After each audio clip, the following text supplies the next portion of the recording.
میں نے بہت غور سے یہ دونوں ہمارے جو ساتھی رہے ہیں اسٹوڈنٹ ایکٹیویٹیز میں، مہندی حسن بھی اور ڈاکٹر مبارک علی بھی، دونوں ہی ڈاکٹرز ہیں ماشاءاللہ، اور علم میں تو مجھ سے بہت آگے نکل گئے ہیں یہ دونوں ہی.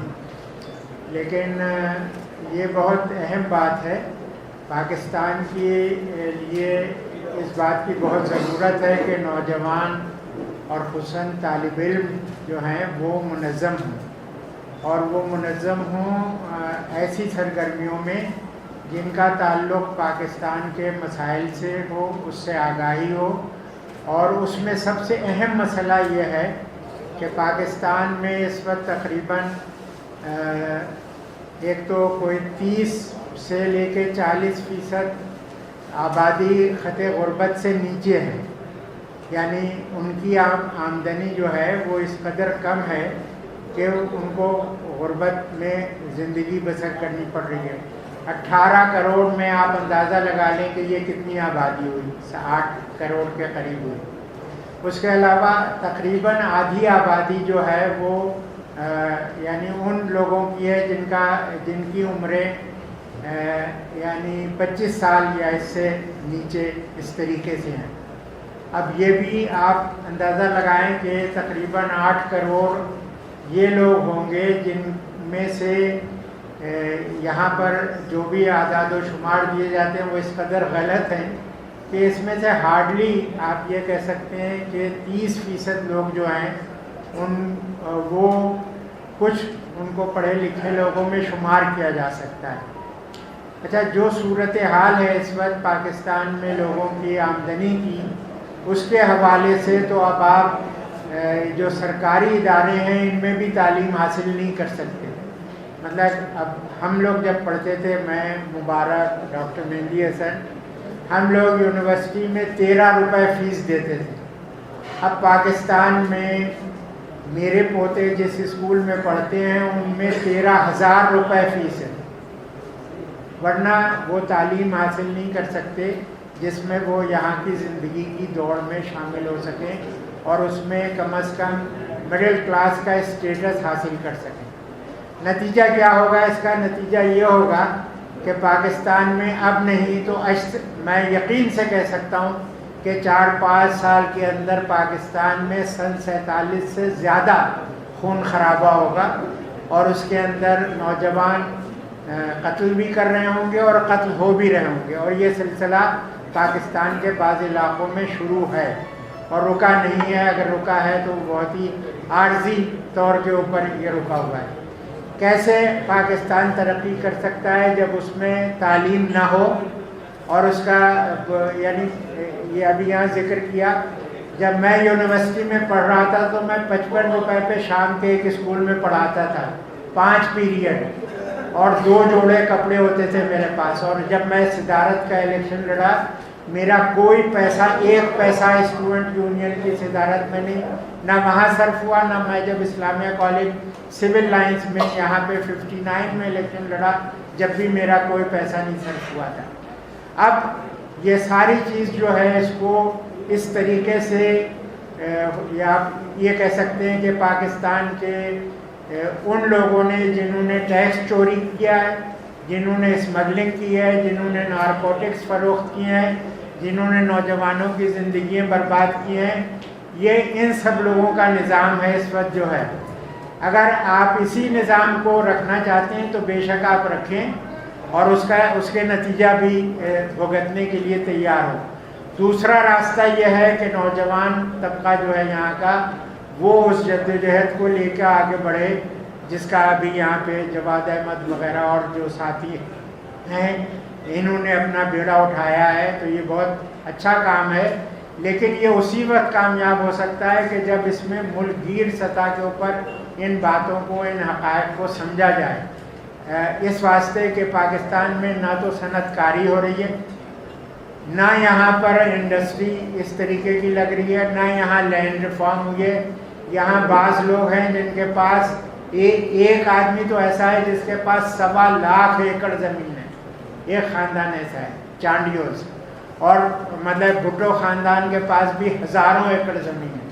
اور اسی طریقے سے دوسرے لوگ ہیں جو گیلانی جن کا ذکر کیا، ان کے پاس بھی ایسی صورتحال ہے.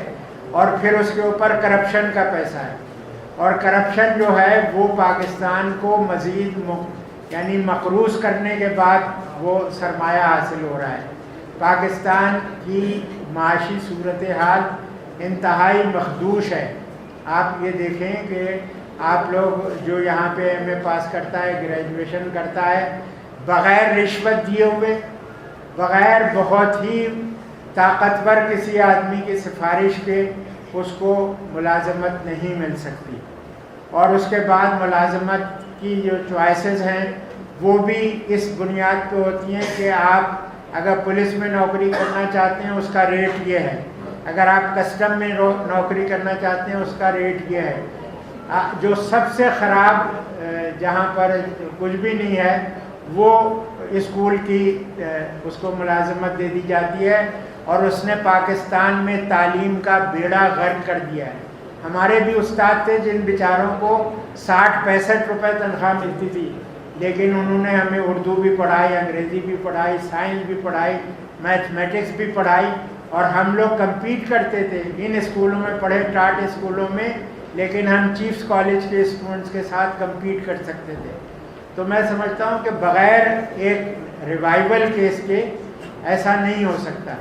اب اس وقت کی جو آپ دیکھ لیں کہ چاہے یہاں کی مذہبی جماعتیں ہوں، سیاسی جماعتیں ہوں، اس میں اگر کوئی کام کے لوگ ہیں تو وہ سب وہ ہیں جنہوں نے کم از کم اپنی طالب علم کے زمانے میں ان کا کسی نہ کسی یونین سے تعلق رہا. مشرقی پاکستان جو بنگلہ دیش ہو گیا، اس کی جدوجہد آزادی جو ہے، آزادی سے پہلے سن 54 میں مسلم لیگ کو ہرانے کی قیادت بھی طالب علموں نے کی اور ابھی بھی کی. اور اس وقت بھی وہاں کے جو کیبنٹ ہے اس میں آپ کو وہ اسٹوڈنٹ لیڈر شامل ہوں گے جو مثلا میرے زمانے مجھ سے جونیئر ہے، لیکن طفیل اس وقت وہاں کا منسٹر ہے انڈسٹریز وغیرہ کا. تو میں یہ سمجھتا ہوں کہ بغیر اس کے کہ طالب علموں کی یونین بنے کالجوں میں، اسکولوں میں، پاکستان میں ایسا تھا، اسکولوں کی یونین بھی ہوتی تھی، کالجوں کی یونین بھی ہوتی تھی، آئی سی بی کا انہوں نے ذکر کیا وہ بھی ہوتی تھی، یونیورسٹی کی یونین بھی ہوتی تھی. یہ پاکستان میں کراچی یونیورسٹی جہاں کیپٹل تھا، وہ یونیورسٹی جو تھی وہ ایک مڈل اسکول میں تھی لڑکیوں کے، وہ بھی ہندوؤں کا ایک مڈل اسکول تھا. وہ لوگ چونکہ مائیگریٹ کر گئے تھے لہٰذا وہ مل گیا، اور وہاں ہم لوگ کلاسوں کے باہر کھڑے ہو کے لیکچر سنتے تھے. یہ زمانہ تھا، اور اس کے لیے ہم لوگوں نے کالجز کھولنے کے لیے ایک کالج تھا صرف ڈی جے سائنس کالج، دوسرا ایک کالج جو تھا، اور اس میں بھی میرا جب داخلہ ہوا تو بہت لوگوں نے پوچھا کہ کیسے ہوا. میں نے کہا کہ یہاں پر جو کیمسٹری کے ہیڈ آف دی ڈپارٹمنٹ ہیں یہ علی گڑھ سے آئے تھے، ان کے کان میں نے کہا کہ سر میں علی گڑھ سے آ رہا ہوں. انہوں نے کہا کہ کل آ جانا تم، اور داخلہ ہو گئے. ورنہ وہاں یعنی کمانڈر ان چیفس کے صرف داخلے ہوئے تھے ان کے بچوں کے، کیونکہ ایک سائنس کالج تھا 4 لاکھ کی آبادی میں، اور اس کے بعد 10 لاکھ آبادی ہو گئی تھی. یونیورسٹی نہیں تھی، کالجز نہیں تھے. اسٹوڈنٹ اسٹرگل سے کالجز بنے، اسٹوڈنٹ اسٹرگل سے یونیورسٹیز قائم ہوئیں. اسٹوڈنٹ اسٹرگل یہ تھی کہ جس کے نتیجے میں طالب علموں کو ملک سے باہر اعلیٰ تعلیم کے لیے بھیجا گیا. اچھا، دوسری بات یہ تھی کہ پاکستان میں جمہوری اسٹرگل بھی جو اگر آپ دیکھیں تو وہ تمام کی تمام رہین منت ہے طالب علموں کی جدوجہد سے. چاہے وہ ایوب خان کا زمانہ، ایوب خان نے یونین کو دوسرے طریقے سے کیا تھا کہ انہوں نے انڈائریکٹ، چونکہ بیسک ڈیموکریسی وہ نافذ کرنا چاہتے تھے کہ انڈائریکٹ الیکشن ہو. اس طریقے سے ایک مرتبہ انڈائریکٹ الیکشن ہوا، اس سے پہلے نامینیشن ہوئے، انڈائریکٹ الیکشن کے بعد یہ ہوا کہ ڈائریکٹ الیکشن ہوئے. ہم لوگوں کی جدوجہد نے اس کو اس قابل بنایا. اگر آج طالب علم یہ جدوجہد نہیں کرتے تو آنے والی نسلوں کے لیے تو تعلیم انتہائی ناممکن ہو جائے گی. کون ایسے لوگ ہیں پاکستان میں جن کی تنخواہ 50,000 روپے سے زیادہ ہے؟ اتنے 50,000 روپے سے اگر آپ کی تنخواہ کم ہے تو آپ اپنے بچے کو تعلیم نہیں دلا سکتے. ایون ان یونیورسٹیز میں نہیں دلا سکتے، ان کالجوں میں نہیں دلا سکتے جہاں بہت محدود سطح کے اوپر تعلیم ہوتی ہے. اعلیٰ تعلیمی اداروں میں تو آپ جا نہیں سکتے. اگر کوئی آدمی یہاں جو یہ لمس میں بیٹھے ہیں، ان کو اگر کسی کو اسکالرشپ نہیں ملا تو ان کی تقریباً ماہانہ کم از کم 20-30 ہزار روپے سے کم فیس نہیں ہے. کیا ایک غریب ملک جس میں 40% لوگ جو ہیں وہ خط غربت سے نیچے رہ رہے ہیں، وہاں پر اس قسم کی تعلیم اگر آپ دیں گے تو ایک بہت محدود طبقہ ہوگا. اور وہ اعلیٰ طبقات بھی یہ سمجھ لیں کہ جب یہ محدود طبقہ ہی صرف تعلیم حاصل کرے گا تو وہ بھی اس ملک پہ حکمرانی نہیں کر سکتے. 2 سال بعد یا 5 سال کے بعد اس ملک کی آبادی 20 کروڑ ہو جائے گی، اس کے بعد 22، اس کے بعد 25 کروڑ ہو جائے گی. تو اس شہروں میں، اور میں یقین سے کہتا ہوں کہ پاکستان کے تمام بڑے شہروں میں نہ کوئی کار بچے گی، نہ کوئی ایسے بڑے انسٹالیشنز بچیں گے، نہ گھر بچیں گے، نہ کوئی متمول آدمی بچے گا. کیونکہ ظاہر ہے کہ جب لوگ بے روزگار ہوں گے، جب ان کے پاس تعلیم نہیں ہوگی، جب ان کے پاس کوئی اور راستہ نہیں ہوگا تو وہ دہشت گرد نہیں بنیں گے تو اور کیا بنیں گے. تو آپ لوگ یہ جو اس وقت کے حکمران ہیں ان کو بھی یہ سمجھنا چاہیے، لیکن ان سے زیادہ، کیونکہ وہ بالکل ہی بلائنڈ ہیں اس ریئلٹی کے مقابلے میں، وہ اندھے ہیں. انہوں نے پاکستان کو توڑا ہے، وہ اس کو ختم بھی کرنے تک جائیں گے، کیونکہ وہ سب اس ملک سے بھاگ جائیں گے.